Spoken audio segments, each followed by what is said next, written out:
Hey guys and girls, Board now back with you. On this video I will be talking about episode 8 of season 1 of The Last of Us. It is called When We Are in Need.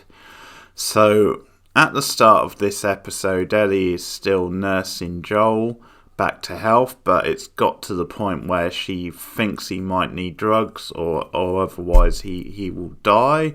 And that brings her into contact with a religious group being led by a guy called David, appropriately. And there's a standoff between them. We start the episode with the religious group, and we soon get a hint then probably David isn't the most trustworthy of person. Then he's very manipulative and maybe doesn't have the best sort of scruples in the world.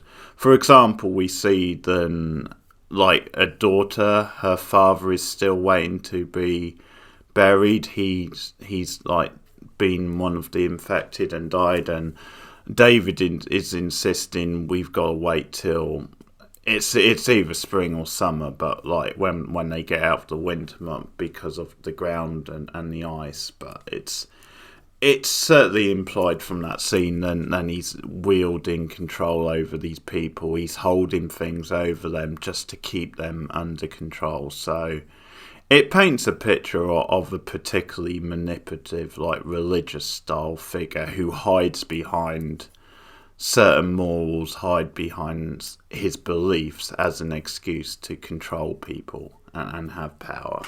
So that's quite nicely set up in the opening scene, and we really get some great stuff once again with Ellie in the episode once she comes into contact with this group, because she goes out hunting, kills a deer, and it turns out then it's the deer they're after for food as well. So it's the perfect clash of personalities. And just to show you how far Ellie has come in this show and how independent and tough she's become, how she's been forced into that, the way she stands up to them, the way she holds them at gunpoint, and just isn't really taking any BS from them. She's very steadfast in her beliefs. Once again, you get some classic Ellie lines when she throws David's religion back in his face, says, "How can someone still believe in God when the world is ending?" Which is a brilliant line and a very good question from Ellie, I've got to say. But it's a really tense standoff, and the one thing this episode has is stakes, and that's really important. There's stakes on this scene, there's stakes on Joel.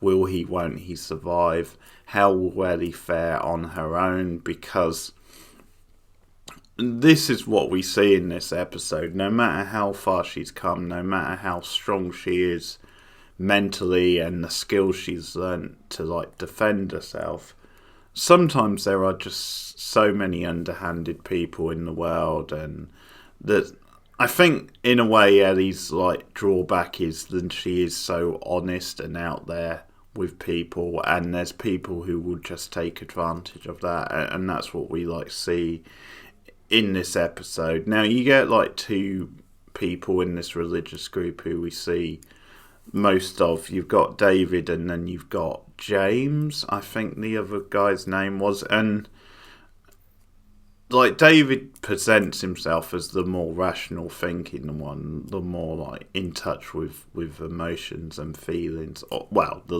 less in touch with emotions, but certainly he's putting on a more human type face, whereas James is a lot more aggressive, a lot more, yeah, that's just because it turns out then Joel has killed someone from their group, and it turns out, well, he did it in self-defense, which is what Ellie says later on to David, and that's a good character beat for her just immediately jumping to his defense and says no, it wasn't his fault, he had to do it, and it's sort of survival of the fittest. And that's another thing we see in this episode, where eventually Joel does come back around, because Ellie is like giving him the injection, and it's sometime later than he comes around. And once he finds out that Ellie isn't there and she's in danger, he will stop at nothing to get her back, and he doesn't care who gets in his way. He's just going to take them out and just going to be ruthless to get the information that he wants. And that's still a divide between them, really, because I think Ellie, as far as she's come, still isn't willing to do that. And obviously, in many ways, like, shouldn't be willing to do that, maybe. That's probably a side of Joel that pushes him over the edge. It's also a reality in this sort of world, but there's definitely something there when I think Joel probably doesn't want Ellie to become like that. It's like, I'm too far gone as it is, but you can still save yourself from being that cynical and being that ruthless. So, it's all good stuff, but there's some powerful scenes with Ellie and this religious group, because they have to negotiate with her, which is something David does very well, where he negotiates then if they can have half of the deer, then James will go back to camp and get some, like, an injection for Joel, and it slowly sort of works, but Ellie isn't taking any chances. Like, she's keeping a gun pointed at him, because at first James comes in all guns blazes, so to speak, and is pointing his own gun, and David talks him down. So you definitely see David is very cerebral, and he has a plan, and he knows not to maybe rock the boat. But as the episode draws on, we slowly start to see just how evil David is, because James is insisting, because they eventually, like, capture Ellie and like decide to lock her up. Well, she comes back with them at first, but then she starts to question things, and they've obviously got the ulterior motive because they figured out what Joel has done. But once again, the snowy landscape, very well shot, very effective backdrop to this, so that they eventually lock her up in a cage. But what's interesting is James is insisting then they kill both of them. They kill Joel and then they kill Ellie. And there seems to be a little bit of morality peeping through with David, where he says, no, Joel's the one who did it, so we just kill him, we don't kill Ellie.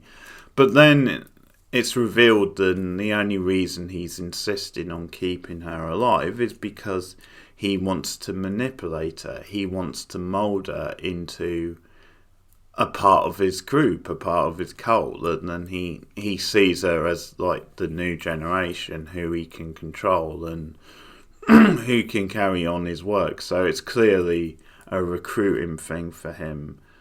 You get this really intense, like, standoff with them in the cage, where Ellie finds out that then he's killed people and using them as, like, meat and feeding them to the others in the group without them knowing. Like, only a couple know. I think James knows, Ellie now knows, but it's just disgusting to think about.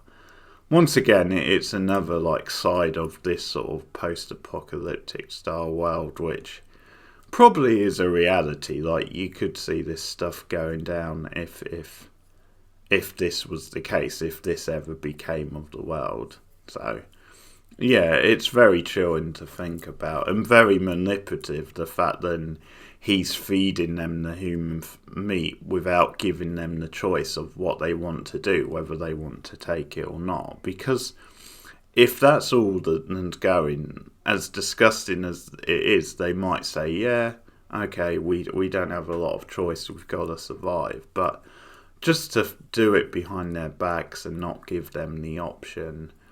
And another thing I thought of is probably he's used the flesh from the girl's father as part of the meat. It wouldn't surprise me, and that might be a reason why he's coming up with excuses not to bury him to her.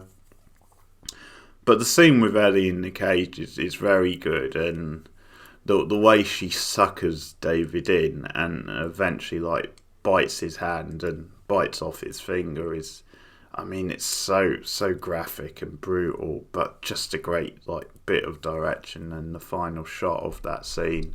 And then you get like a whole standoff, and Ellie like sets the place on fire basically, and you get this sort of tense like chase sequence, her dodging about, hiding behind things, and like David doing the thing. And this is when the episode goes really dark, and if there was any doubt over what a perverted bastard David is, it's confirmed at this point where he actually tries to rape Ellie. Like, he pins her down on the ground and has her at gunpoint and tries to rape her, and it's really grueling to watch. It's really unsettling, and Bella Ramsey just knocks it out the park again. Does such a great job of reacting and just being really like frightened and unnerved.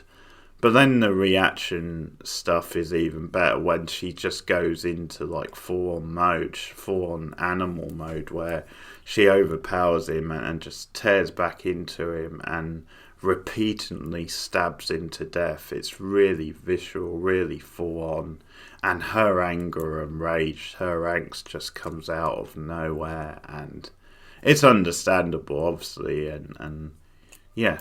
What a son of a bitch, really. You can't, it went over the line, but you really can't blame her for how she reacted. And it just shows you, really, she reacted out of instinct and just, did what she had to do and just savagely kills the guy, which, no sympathy for him, really, but it once again highlights what a good performance this is from Ramsey and how well they cast this actress, because not only like that uncontrollable rage, and the sound effect was really good of her jabbing him so many times, but also her reaction, like when she like stumbles out of the barn or the room, and she's just so unnerved and so frantic and scared, and it really gets across what it feels like to be violated in that sort of way. And for any female, for any woman, it doesn't really matter your age, but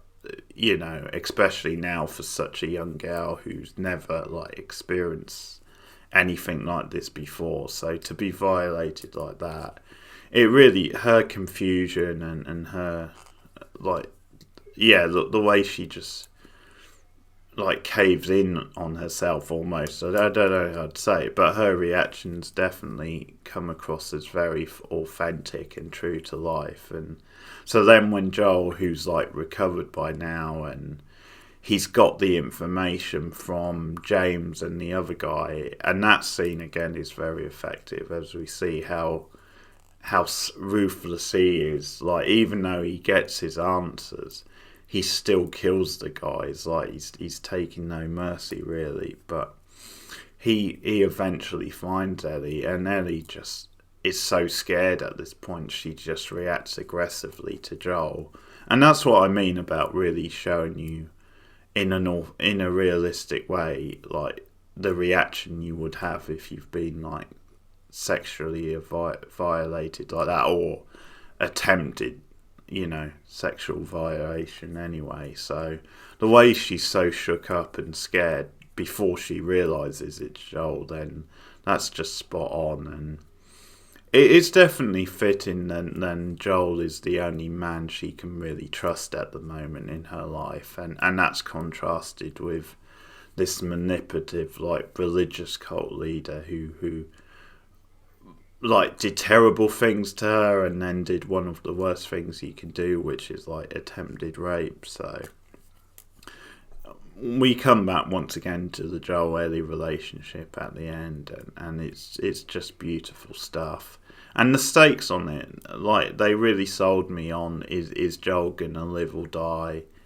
How would Ellie survive without him? So that this episode really puts that all in the focus and does a great job of it. So, once again, very strong stuff. The Last of Us, the penultimate episode. So, I'll be back soon with a review of the finale. Like and subscribe as always. Share me out on social media. And I'll see you guys again soon.